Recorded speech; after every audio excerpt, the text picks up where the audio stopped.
Hindi po illegal yan. That is one of the prerogatives of the Senate as an institution to protect not only its members but the rights of every citizen.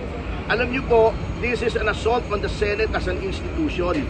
Alam niyo, I was directly involved doon sa pang-aresto noon kay Senator De Lima, being one of the complainants to the DACC. Kung natatandaan nyo, nung inaresto, senador po noon si Senator De Lima. Ngunit, hindi po pumasok ang pulis. Nakipag-coordinate po sila sa OSA, sa Senate President. Binigyan pa nga ng 2 araw si Senator Laila De Lima para to put her affairs in order bago siya sumurrender. And to think that was in connection with a valid warrant issued by a court of competent jurisdiction sa Pilipinas, yung RTC, Muntinlupa. Pero she was afforded all the courtesies. Bakit naman bastusan ngayon? Ano namang klaseng gobyerno ito?